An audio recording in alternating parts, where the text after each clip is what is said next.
Shalom everyone, and welcome to Reboot the Root. In this series of teachings, we're going to be looking at the story of Hanukkah. In fact, we're going to be rebooting the story of Hanukkah, giving us an educated understanding of what Hanukkah is through the book of 1st Maccabees. So join me, if you will, as we reboot the root and reboot the story of Hanukkah. Shalom.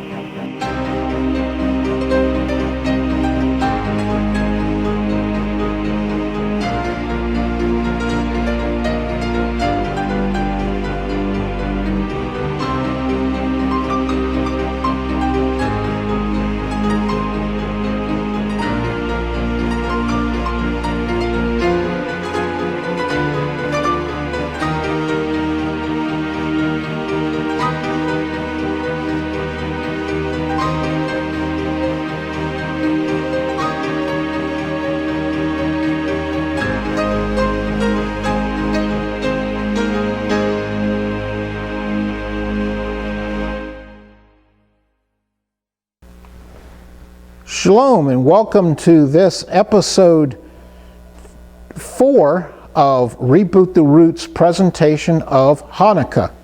So we're continuing on in this episode to learn the historical background of what happened with Hanukkah.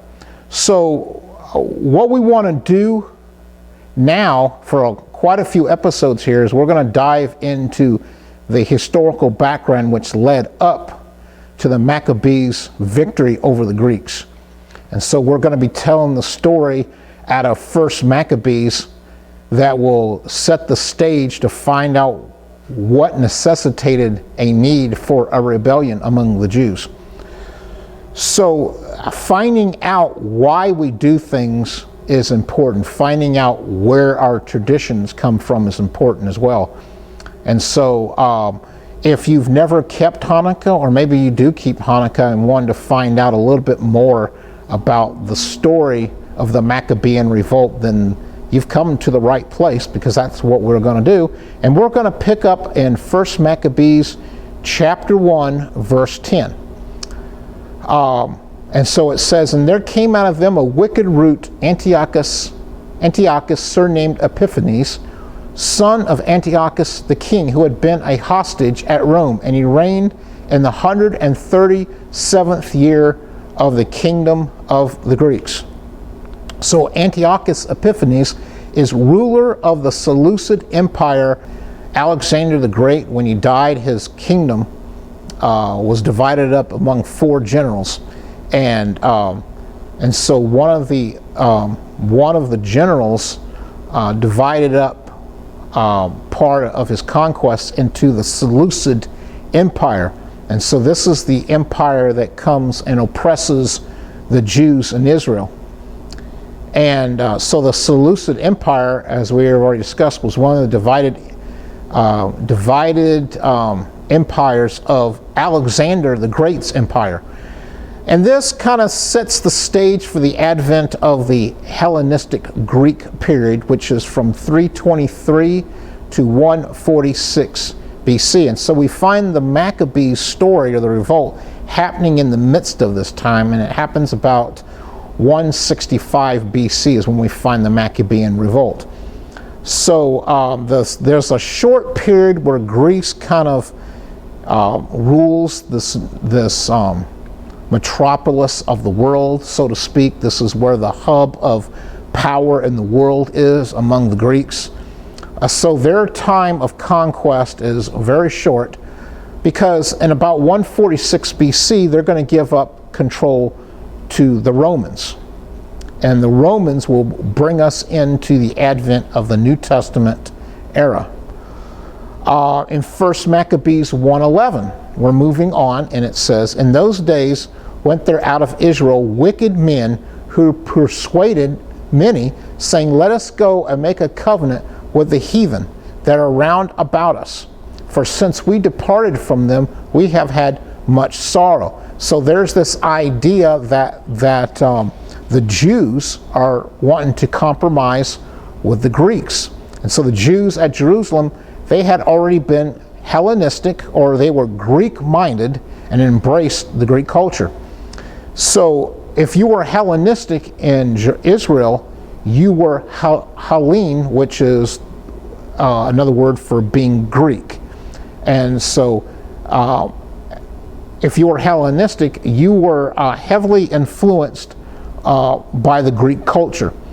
And so during Israel, in Israel, the Jews were faced with kind of a division in their factions, where some were Hellenistic and others were considered traditionalist, meaning they followed after the Torah, after the Mosaic law, so they were traditionalists. 1 Maccabees 1:20 through 24. It reads this: "And after that Antiochus had smitten Egypt, he returned again in the 143rd year, and went up against Israel and Jerusalem with a great multitude, and entered proudly into the sanctuary, and took away the golden altar and the candlestick of light, and all the vessels thereof, and the table of showbread, and the pouring vessels, and the vials, and the censers of gold, and the veil, and the crown, and the golden ornaments that were before the temple, all which he had pulled off. He took also the silver and the gold and the precious vessels. Also he took the hidden treasures which he found. And when he had taken them all away, he went into his own land, having made a great massacre and spoken very proudly." So this is the start of when the Greeks begin to come and they invade Israel, they invade Jerusalem, and they invade the temple of God to oppress it. 1 Maccabees 1:29 through 34. "And after 2 years fully expired, the king sent his chief collector of tribute unto the cities of Judah, who came unto Jerusalem with a great multitude, and spake peaceable words unto them, but all was deceit. For when they had given him credence, he fell suddenly upon the city, and smote it very sore, and destroyed much people of Israel. And when he had taken the spoils of the city, he set it on fire, and pulled down the houses and walls thereof on every side. But the women and children took they captive, and possessed the cattle. Then built they the city of David with a great and strong wall, and with mighty towers, and made it a stronghold for them. And they put therein a sinful nation, wicked men, and fortified themselves therein." So here, again, we're furthering the story of how the Greeks came into Jerusalem. They took it over, they conquered it, and now they're going to begin to oppress the Jewish people inside Jerusalem and its surrounding areas. So the oppression here of the Greeks against the Jews has begun. 1 Maccabees 1:37 through 40. "Thus they shed innocent blood on every side of the sanctuary, and defiled it, insomuch that the inhabitants of Jerusalem fled because of them. Whereupon the city was made an habitation of strangers, and became strange to those that were born in her, and her own children left her. Her sanctuary was laid waste like a wilderness. Her feasts were turned into mourning, her Sabbaths into reproach, her honor in contempt. As he had been her glory, so was her dishonor increased, and her excellency was turned into mourning." Continue on in verses 41 through 44. "Moreover, King Antiochus wrote to his whole kingdom that all should be one people, and everyone should leave his laws. So all the heathen agreed according to the commandment of the king. Yea, many also of the Israelites consented to his religion, and sacrificed unto idols, and profaned the Sabbath. For the king had sent letters by messengers unto Jerusalem and the cities of Judah, that they should follow the strange laws of the land." So we're seeing that the Greeks are oppressing the Jews to encourage them and to mandate, if you will, that they should abandon their own ways, their own customs, their own laws, their own religion, and that they should be subjected to the religion, to the customs, to the ways of the heathen, the ways of the Greeks. And so the oppression continues. 1 Maccabees 1:45 through 48. and they forbid burnt offerings and sacrifice and drink offerings in the temple, and they should profane the Sabbaths and festival days, and pollute the sanctuary and holy people. They should set up altars and groves and chapels of idols, and sacrifice swine's flesh and unclean beasts, that they should also leave their children uncircumcised, and make their souls abominable with all manner of uncleanness and profanation. So here we're seeing here that the Greeks are telling them they cannot do their burnt offerings. They cannot do any of their offerings.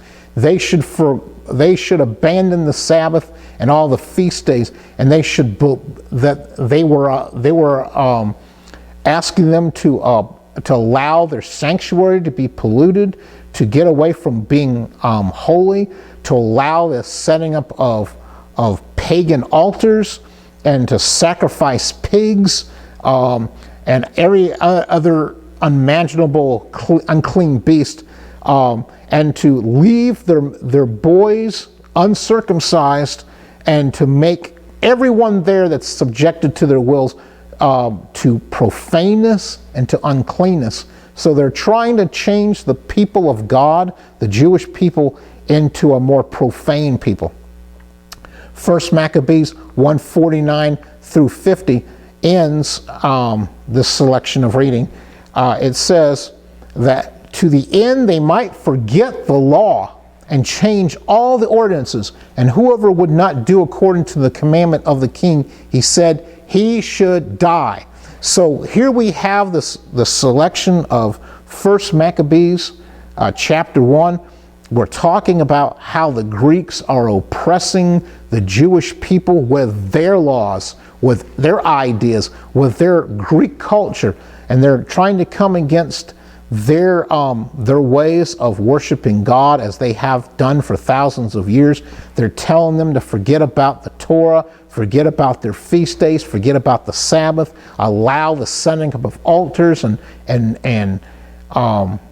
unclean sacrifices and all these things we read. They're trying to oppress the people with Hellenistic ideas. So we want to talk a little bit about something that we see going on in this story, which is paganism.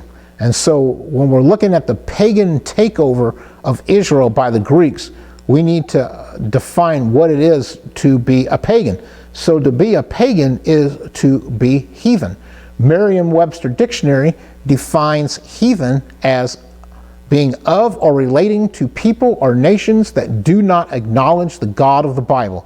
They are strange or uncivilized, okay? They are one of a people or community observing a polytheistic religion as the ancient Romans and Greeks, a member of a religious, spiritual, or cultural community based on the worship of nature or the earth. I'm sorry, that came from dictionary.com, not Christianity.com. So we have this idea that to be pagan, that you will often incorporate polytheistic ideas, that you'll worship things of the earth, things of nature, and also that to be pagan is that you are really, my idea of being a pagan is that you're not worshiping the God of the Bible. So that's to be paganistic. Paganism, according to Christianity.com, says is a person that holds religious beliefs other than those of main world religions. A religion other than one of the main world religions, specifically a non-Christian or a pre-Christian religion. And so Christianity.com defines that as what is paganistic. From the Wikipedia article entitled Paganism, it says paganism comes from the classical Latin word paganos, meaning rural or later civilian. And it is a term first used in the 4th century by early Christians for people in the Roman Empire who practiced polytheism.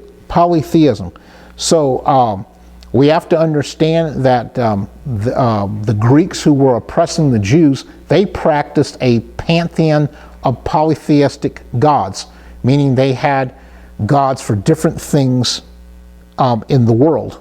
And so the Greeks and the Romans and the Egyptians are good examples of polytheistic pantheonic religions.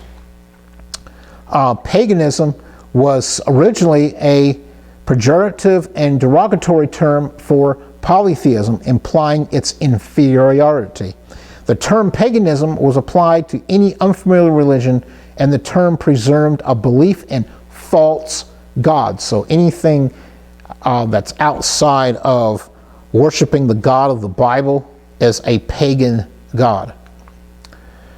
In this pagan takeover that the Greeks are imposing upon the Jews, at the threat of death, the Jewish community was forced to be Hellenized. So we read this in our selection of 1 Maccabees chapter 1.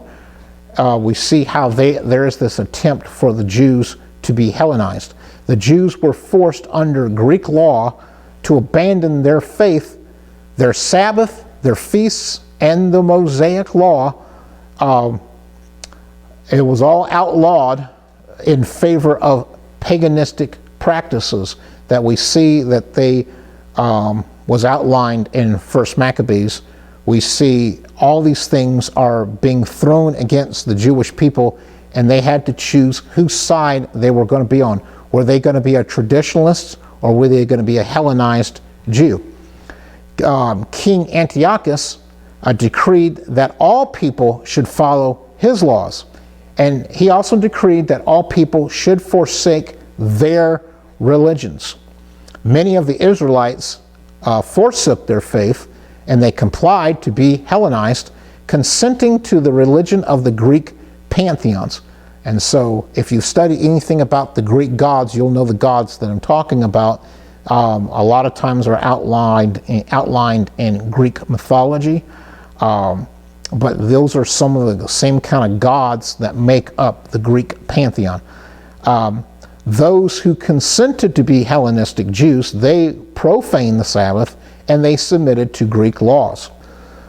So the purpose of the pagan takeover from the pagan Greeks was to force the Jews to abandon their faith. In other words, they were trying to break them, is what I see is happening here. They're trying to break them of their devotion to Yahweh and make them devoted to the Greek pantheonic gods and to Greek law and tyranny. So some of the things that they did would suffice what is written in 1 Maccabees 1:49, to the end that they might forget the law and change all the ordinances. So some of the things that they were forced to do was they had to abandon the seventh-day Sabbath. They had to abandon all the feast days. They had to forego the Mosaic law of circumcising their sons. They had to sacrifice unclean animals. They had to forget the Torah, and they had to profane themselves. So when the Greeks came in to defile the temple at Jerusalem, the altars were set up to pagan gods of the Greek pantheon. And so swine or pig was sacrificed on the altar of the Jerusalem temple, and thus the temple was defiled, and it also caused the temple to be polluted, and it also polluted the people as well. So if you've studied anything in Leviticus, you'll understand that one of the forbidden animals to a Jewish person was that to eat of anything of the pig. That was considered an abomination, and it was considered profane. And so one of the ultimate things that they did at the temple was to sacrifice a pig on their own altar they made inside the temple. 1 Maccabees 1:54 says, "Now the 15th day of the month Caslu, in the 145th year, they set up the abomination of desolation upon the altar and builded idol altars throughout the cities of Judah on every side." So in the Hebrew month of Kislev, which was the 145th year of the Hellenized Greeks, idols were built throughout Judea promoting Greek religious ideas. So this is what's termed as the abomination of desolation. where the temple of God was profaned with the pagans' abomination. So in this article from compellingtruth.org on the article called Abomination, the word abomination in the Greek means something that is disgusting and is oftentimes associated with that which is defiling and or idolatrous, meaning something to do with an idol. In the Hebrew, the meaning is the same and is associated with pagan idols. The word desolation means to be in a condition that is uninhabitable and devastated. In all biblical uses, the term could be understood as the abomination causing the desolation. In 1 Maccabees 157, it says, "And whoever was found with any the book of the testament, or if any committed to the law, the king's commandment was that they should be put to death." So the Torah was outlawed.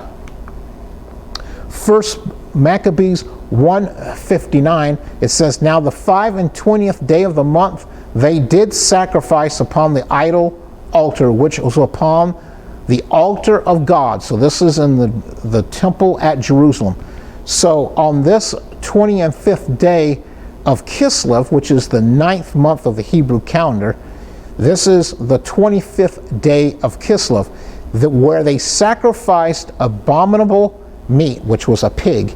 And so they also had the idols of Greece there, and this was all in the temple at Jerusalem. In 1 Maccabees 1:62 through 64, it says, "Howbeit many in Israel were fully resolved and confirmed in themselves not to eat any unclean thing. Wherefore, the rather to die, that they may not be defiled with meats, and that they may not profane the holy covenant." So then they died. So they made their choice. They were willing to follow after God and follow after his laws rather than worship the idols of the Greeks.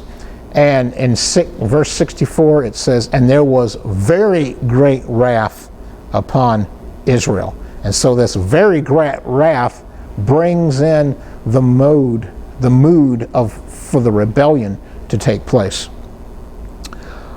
In the article simpletoremember.com, in the article entitled "The Revolt of the Maccabees," it says, "The revolt of the Jews set in a precedent in human history. It is the world's first ideological/religious war. No one in the ancient world died for their gods. Only the Jews thought that their religion, the only monotheistic religion at the time, was worth dying for." I'm wondering if we feel that strongly about our faith and about our beliefs. Are we willing to die for such a cause? But it is not just a war against the Greeks, the article continues. It is also a civil war. Jews who were loyal to Judaism fighting other Jews who had become Hellenized and who were siding with the Greeks. So here's what's happening, is that we have two sides in Israel. One who have sold themselves, so to speak, to the Greeks, and the others who have resisted against the Greeks. And so we have this kind of, sort of maybe a civil war happening at the same time, as well as fighting against the Greeks, where brother is fighting against brother, so to speak, because one says, we're willing to give up what we believe and give in to the Greeks, while his brother across the way is saying, no, we will follow the God of Abraham, Isaac, and Jacob, and we will resist the Greeks. 1 Maccabees 2:1-5 says, "In those days arose Mattathias, the son of John, the son of Simeon, a priest of the sons of Joreb, from Jerusalem, and dwelt in Modin. And he had 5 sons, Johanan, called Cadus, Simon called Thassi, Judas was called Maccabeus, Eleazar called Avaron, and Jonathan, whose surname was Apis." So this is setting the scene for the next episode of Reboot the Root, where we're going to talk about the Hasmoneans, who is the dynasty or the family for the Maccabees who will lead the Jews into the revolt against the Greeks. So we've set the stage of what's happening in Israel, of why there needs to be a rebellion. Next episode, episode 5, we will get into the resistance of the Hasmoneans. Thank you for joining me for this episode of Reboot the Root, where we're learning the reboot of Hanukkah. So for now, shalom.